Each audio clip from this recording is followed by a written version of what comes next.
Добар ден. Покрај недоволната физичка активност, дебелината или вишокот на телесна тежина е еден од двата основни провоцирачки фактори или причини за многу состојби и болести кај човекот. Многу пати ова сме го повторувале, но и денеска повторно ќе дадеме аспект токму на дебелината или вишокот на телесна тежина преку темата и можноста која што прво ви ја нудиме, а тоа се првата доза на информации во рубриката Фактор здравје. Ве поздравувам денеска и ви посакувам срдечно добре дојде и во ова ново продолжение од Фактор здравје.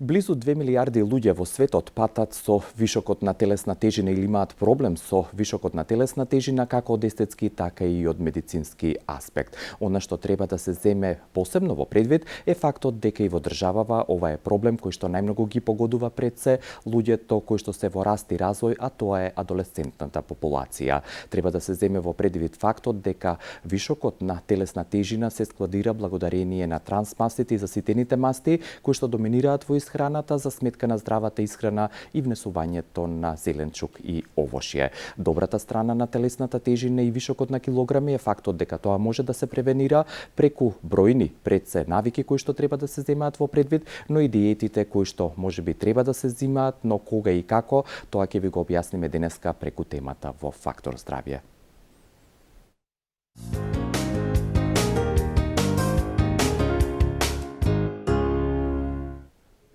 Сигурен сум дека од вас секој имал барем навика нешто да проба или да прочита во однос на намалувањето на телесната тежина и она што е важно и пред се треба да се земе во предвид фактот е дека тоа треба да се прави без јојо ефект, односно без враќање на почетната телесна тежина. Денеска во Фактор здравје преку темата слабење без гладување ќе ви дадеме насока и аспект како тоа можете да го направите и да го решите, повторно ќе потсетам, и од медицински или естетски аспект вашиот вишок на килограми или проблемот со дебелината.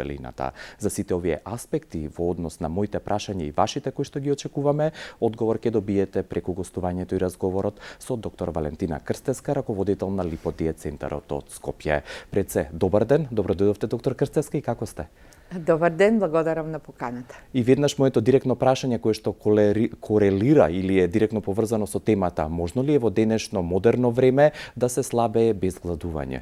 Можно, и тоа е целта на секоја здрава исхрана ако се одбери храна која што во исто време ќе има високи нутритивни вредности, ќе ги задоволува сите потребите на организмот во текот на денот, во исто време ќе има ниска калориска вредност и со тоа килограмите постепено ќе се топат. Значи, кратко и јасно може. Да, благодарам за овој воведен дел и би рекол со позитивен аспект и позитивна порака го почнавме ова продолжение од Фактор здравје, а деталите за тоа како можете да слабеете без гладување ќе ви ги дадеме во разговорот кој што ќе следува.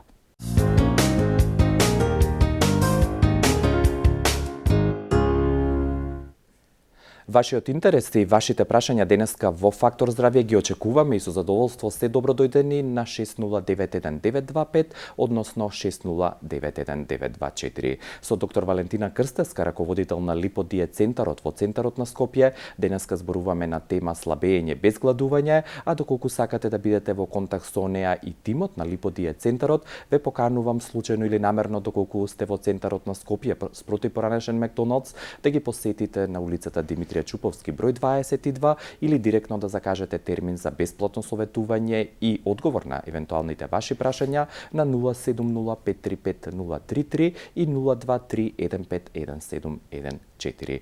Темата е гладување без слабење и кажавте, доктор Крстеска, на почетокот дека тоа во денешно време е можно и овде само би се надоврзал на фактот кога начално луѓето се сити или најадени, ретко помислуваме или воопшто на јадење. Проблемот претпоставувам дека е кога сме гладни, што всушност се случува во организмот и колку тоа посегнување по храната е реално, она што ни е потребно или прекумерно. Прво треба да се разликуваат различните видови на глад. Постојат повеќе видови на глад кои што зависат и од хормонот на ситост и од хормонот на глад. Меѓутоа, најкарактеристични се три вида на глад. Тоа е она прва механичка глад. Тоа е глад кога желудникот е празен, кога вистински имаме потреба за храна и кога не гризи желудникот и сакаме во моментот нешто да внесиме. Во таков случај, кога имаме ова механичка глад, најубаво е да се внесат продукти кои што даваат волумен, кои што ќе го исполнат желудникот и ќе ја задоволат гладта. Тоа значи дека треба да се внеси нешто што има во себе целулоза или уште подобро глукоманан, тоа е едно растително влакно кое бубри дава ситост. Друг тип на глад, на која глад на сите им е позната, тоа е емоционалната или нервозна глад, кога луѓето посегнуваат по храна, кога се чувствуваат нерасположени, тажни, несреќни. Во тие моменти најдобро е да се внеси храна која што во себе содржи аминокиселина триптофан, која што понатака се претвора во серотонин. Тоа е хормонот на среќа, нели? Да, хормонот на среќа и затоа тогаш се зема чоколадо, какао и сите тие намирници кои што содржат L-триптофан. И третата глад, која што сакам и мене најмногу ме интересира, тоа е она метаболичката глад.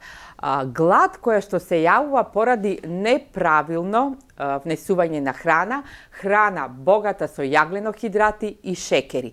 После внесување на таква храна, веднаш после кратко време, сат-два, се согоруваат шекерите, инсулинот останува во крвта доста висок и се јавува таа метаболичка глад, за која што сакам подобро да им објаснам, да разберат гледачите, за да можат правилно да избираат која храна да ја внесуваат, да бидат сити, да не бидат гладни, а да слабеат. Сигурно и кога да се избира таа храна, Уште како да што ве кажам разбрав, дека гладта ја регулираат и неколку хормони, меѓу кои што е инсулинот, главен хормон, постои хормон на ситост и хормон на глад, тоа се лептинот и герлинот, така да најважно за ова денешен нашен разговор е инсулинот и неговата концентрација во крвта, поради тоа што високиот инсулин знае да дава и редица други заболувања. Кажавте 3 типа на глад, посебно ќе се задржиме или најмногу внимание ќе обрнеме на таа метаболна глад што ја споменавте и она што како заклучок се наведува дека тогаш се јавува еден дисбаланс во организмот или метаболно нарушување кое што резултира сигурно со многу состојби пред се и понатаму како сплет или синџир на болести кои што на некој начин се надоврзуваат на факторите кои што одат во комбинација. Точно. Неадекватното внесување на храна, реков богата со шекер и јагленохидрати, многу кратко време после оброкот го зголемува нивото на шекер во крвта. За кратко време се лачи инсулинот како одговор на високиот шекер, помага тој шекер да се складира во клетките и се јавува, го согорува шекерот и се јавува глад. Ако сега вие повторно внесете уште еден оброк богат со такви јагленохидрати, повторно инсулинот е висок и цело време чувствувате глад.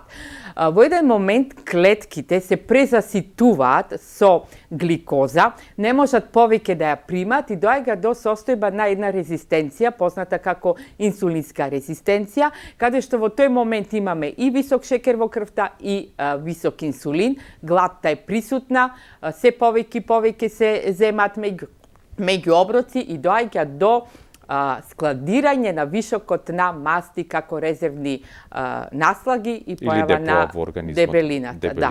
И понатаму кардиоваскуларни болести, шекерот. Ова е едно од карактеристичното, значи, ова компликации за појава на метаболичен синдром, кој што е дел од преддиабетичната состојба на организмот, а како најзначајни последици и компликации од дебелината се секако високиот крвен притисок, понатака опасностите од појава на срцев и мозочен удар, наталожувањето на масните наслаги на зидовите на крвните садови, да спомниме проблеми со дишењето, подигање на диафрагмата, плитко дишење, прекинување на дишење во текот на спиење или ноќната апнеа и многу значајно кога сме тука кај дишењето, на меѓународниот ден на астмата, кој што беше пред една недела, беше потенцирано дека покрај другите причини за појава на астма и дебелината е една од причините, придонесува.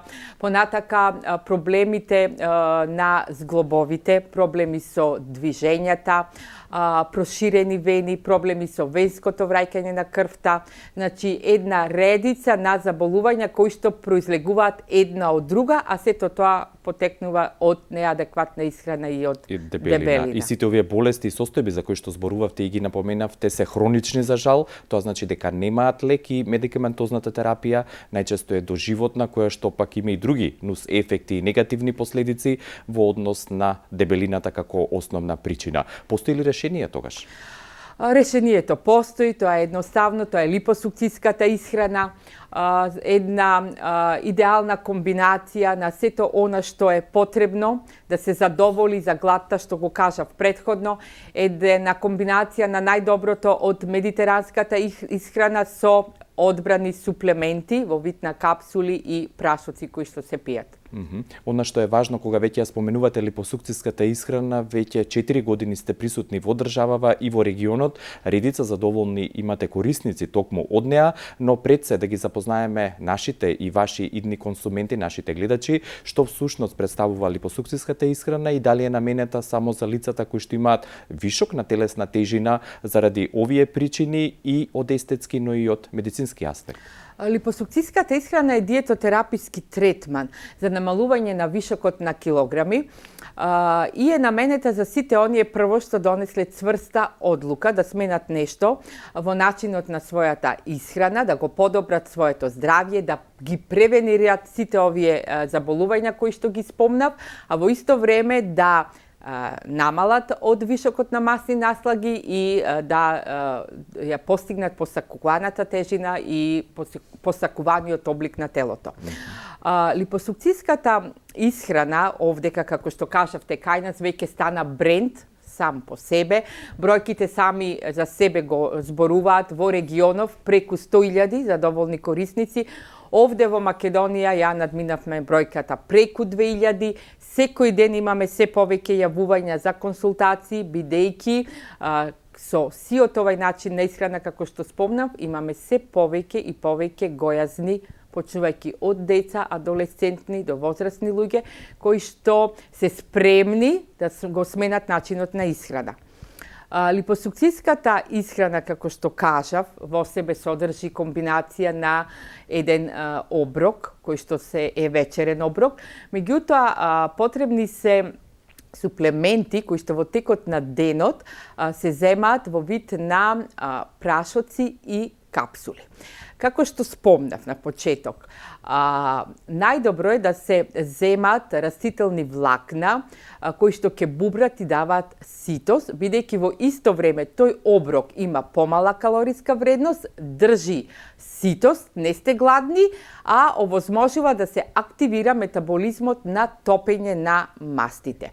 Тој е препарат липоалфа. Липоалфа по состав е концентриран протеин од сурутка од млеко, содржи витамини B6, B12, цинк и го содржи растението конџак глукоманан, еден растителен полисахарид, многу познат во азиските народи, кој што има својство да бубри, да го зголемува волуменот 10 пати, затоа го носи називот и метла на цревата, и овозможува 3 до 4 часа да организмот да биде сит.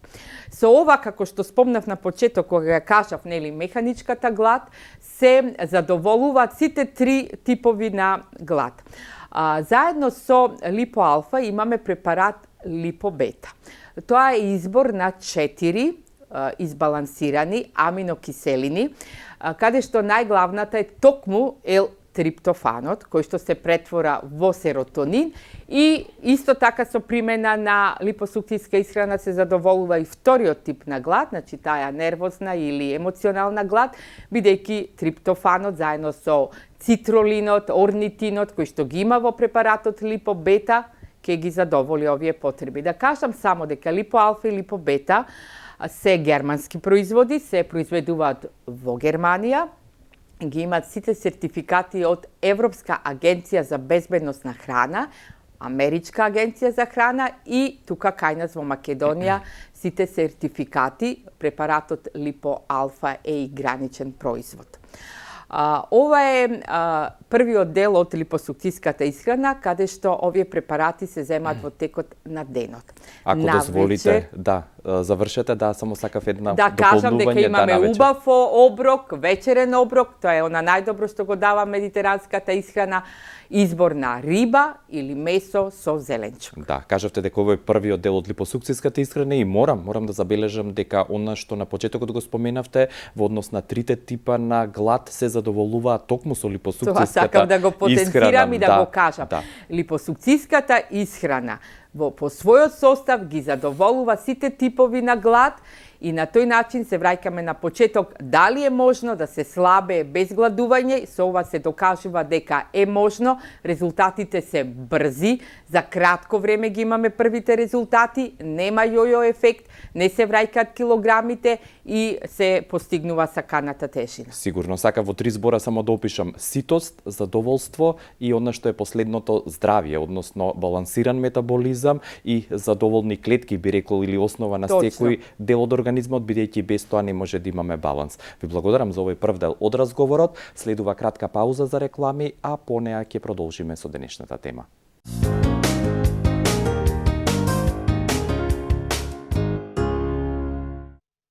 Денешна тема во Фактор здравје е слабење без гладување, тема која што ќе продолжиме да ја дискутираме и со многу практични, пред се и стручни аспекти и совети да ви ја презентираме преку разговорот со доктор Валентина Крстеска, раководител на Липодиет центарот во Скопје. Неа и нејзиниот тим можете да ги најдете во центарот на Скопје на улицата Димитрije Чуповски 22 спроти поранешен Макдоналдс, а за сите информации и закажување на бесплатни совети и консултации, таа и повторно ќе нагласам, тимот на Липодиет центарот во Скопје ви стојат на располагање на 070-535-033 и 02151714. Она што сакам уште еднаш да го потсетам дека повикот до вас и натаму е отворен за јавување и директни прашања на 6091-924 и 6091-925.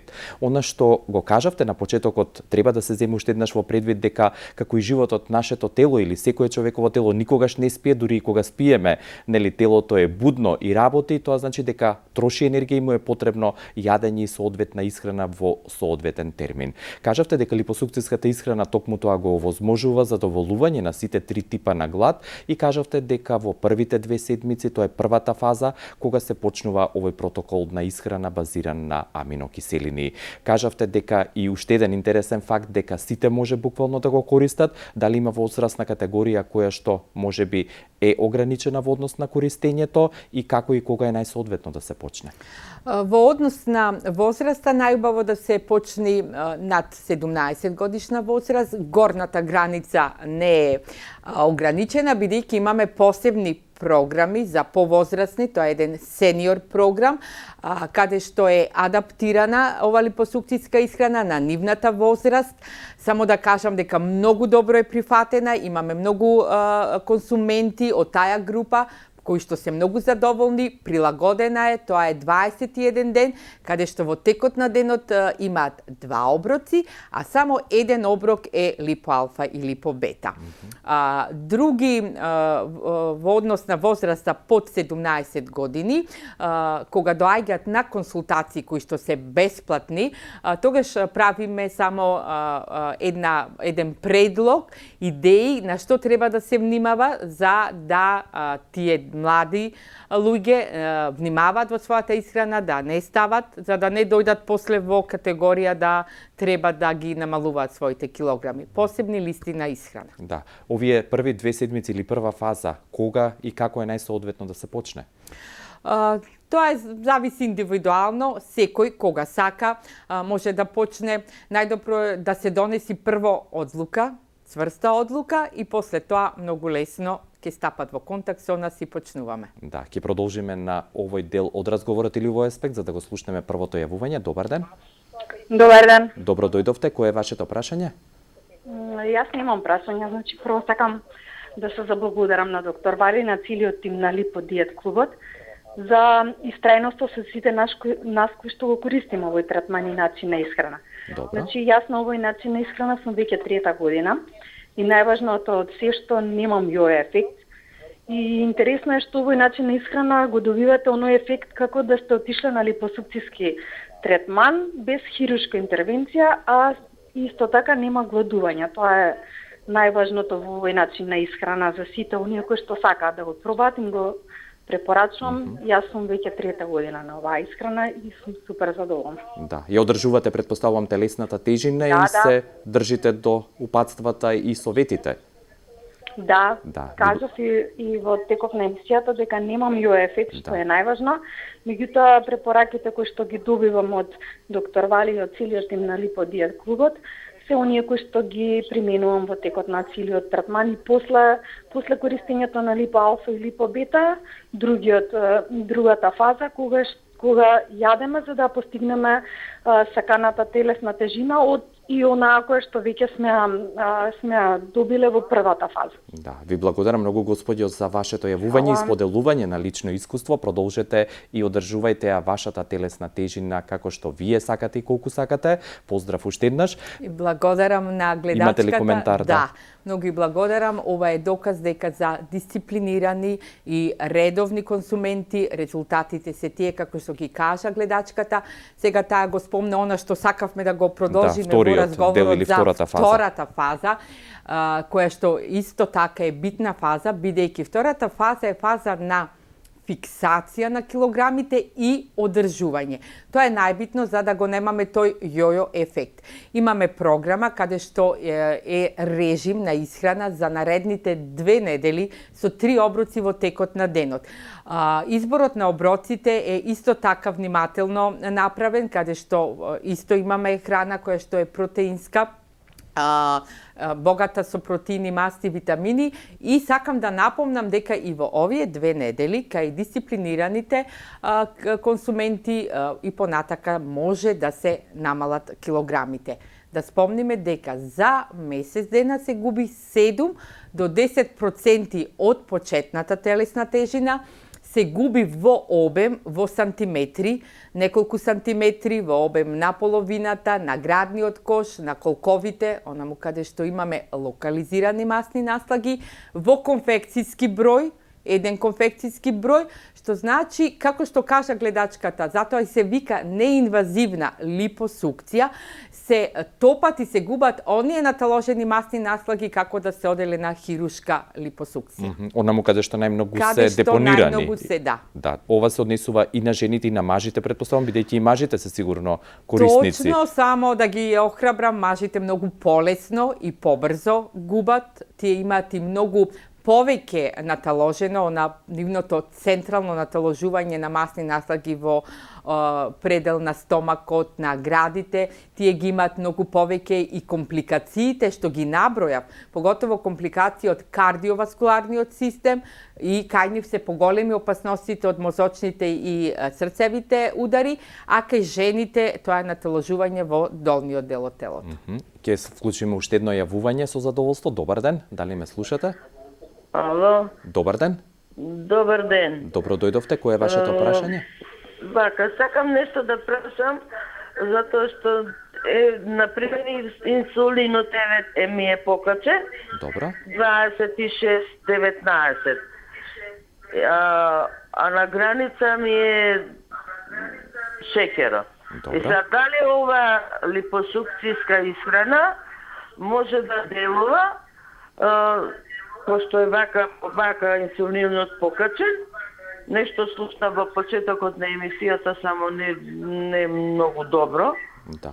Ќе добиете одговор. Ви благодарам за вашиот интерес и вашето прашање. И доктор Крстеско, ова со инсулинот би го поврзал и со тироидната жлезда, бидејќи и тука зборуваме и се поврзани токму тие метаболни нарушувања за кои што и вие господјата рече. Одма да одговорам, најидеален кандидат за нашата липосукцијска исхрана, бидејќи овие луѓе кои што се вака гранични, кои што имаат висок инсулин и гранично ниво на шекерот во крвта, веќе се потенцијални пациенти за тој преддиабетичен синдром или метаболен синдром. Сигурно, ако се јавила на лекар, сигурно прима некоја таблетарна терапија. Во овај момент, додека не поминале вредностите на шекерот и инсулинот преку горна граница, е убаво да дојди, да се направи една програма, да се стабилизира прво и после полека да се намалува и инсулинот и шекерот, а тоа е и целта на липосукцијската исхрана, да се стабилизираат нивото на инсулинот во крвта. Бидејќи, како што кажав на почеток, висок инсулин дава постојана глад. Тие луѓе се гладни. Тие и колку и да јадат, познатото јадам малку, а се дебелеам. Тоа е затоа што имаат висок инсулин. Многу луѓе не знаат дека го имаат инсулинот во таква висока вредност и затоа треба да се прават испитувања, редовни контроли и со една таква крвна слика да дојдат и да направиме програма. Сигурно и тироидната жлезда ја споменав бидејќи е во контекст на тироидната жлезда исто, кај хипотиреоза, каде што имаме намалено лачење и каде што тие пациенти со субституциона терапија го одржуваат хормонот во нормала, исто така можат да дојдат, можат да ги намалат своите килограми, оди малце побавно, меѓутоа имаме успех. Она што сакам да го потсетаме дека се уште ви стоиме на располагање, слободно јавете се доколку имате интерес да поставите прашање до доктор Валентина Крстеска, раководител на Липодиет центарот во Скопје, а доколку пак сакате лично со неа да се соочите и да побарате бесплатен совет и консултација, веднаш тоа направете го на 023 151714 или на мобилниот телефонски број 070 535 033. Кажавте дека липосукцијската исхрана е базирана или поделена во две фази, кои што траат 30 дена и по тие 30 дена се намалува 7 до 10% од почетната телесна тежина. Што после овој период, дали може да се повтори липосукцијската исхрана и што вие ги советувате токму лицата кои што имаат желба тоа да го направат? Кај сите оние кои што имаат индекс на телесна маса повисок од 35 или 40, тие веќе спаѓаат во категорија на диагноза обезитет, за нив им препорачуваме последователно во 3 месеци, значи после првиот месец. Веднаш може да се продолжи со ова исхрана и тогаш правиме нови протоколи за исхрана.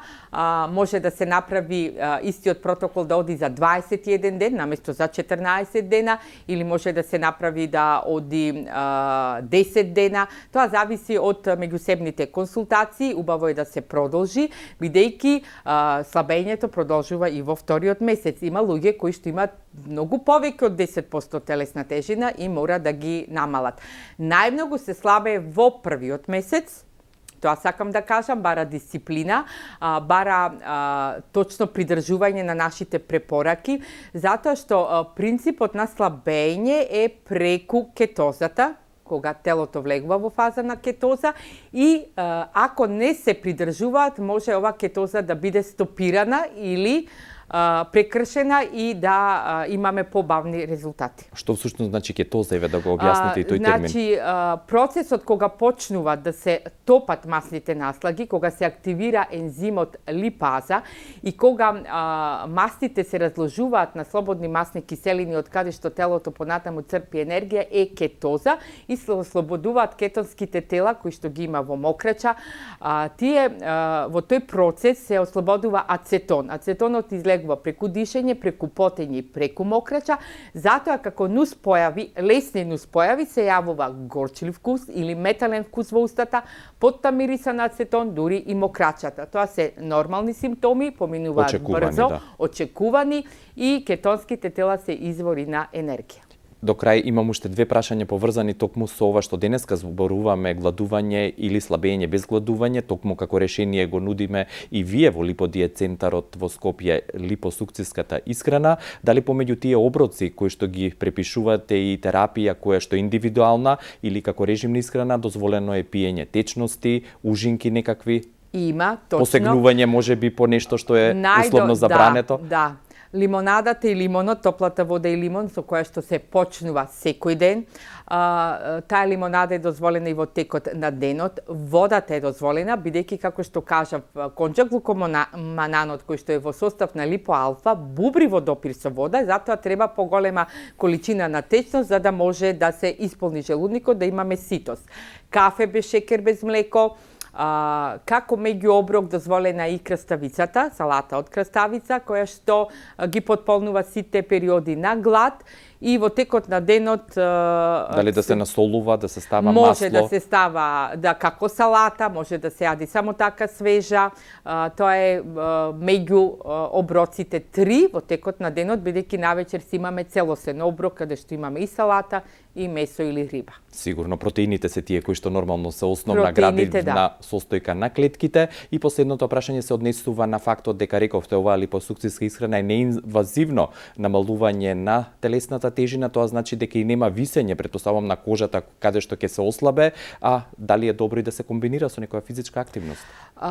Се препорачува да се комбинира со физичка активност, со полесна физичка активност, бидејќи во првите 72 часа кога телото влегува во кетоза, се ова еден мал пат на енергија, па сега не се препорачува одма некоја голема физичка активна, пешачењето, џогирањето, тоа се дозволува. Меѓутоа, само да им кажам да знаат дека колку и да е редовна и изголемена физичката активност, таа не може сама за себе да помогне во топење на масните наслаги или да превенира натоложување на масни наслаги. Тоа е само правилната исхрана. Изборот на здрава и правилна храна, како што кажав, липосукцијската исхрана, која што во комбинација со ова физичка активност дава многу побрзи и потрајни резултати. Сигурно. И гладта е задоволена, рековте 3 до 4 часа меѓу оброците, тој интервал кој што се постигнува. Тој интервал е меѓу 3 до 4 часа. Сите повратни информации кои што ги имаме од нашите консументи се дека нема глад во текот на денот. Ви благодарам, со ова уште еднаш директно одговоривте дека можно е слабење без гладување, токму со липосукцијската исхрана како решение. Многу ви благодарам за вашите совети и присуство. Ви посакувам успешен ден и повторно да бидете дел од Фактор здравје. Благодарам. Благодарам уште еднаш. Доктор Валентина Крстеска, раководител на Липодиет центарот во Скопје, беше денешна ваша и моја гостинка во Фактор здравје. За понатамошни информации со неа и тимот во Липодиет центарот од Скопје ве упатувам на 070535033. Повторно ве канам да бидете дел од Фактор здравје и утре во новата емисија со новата тема и гостинка. До тогаш пријатно.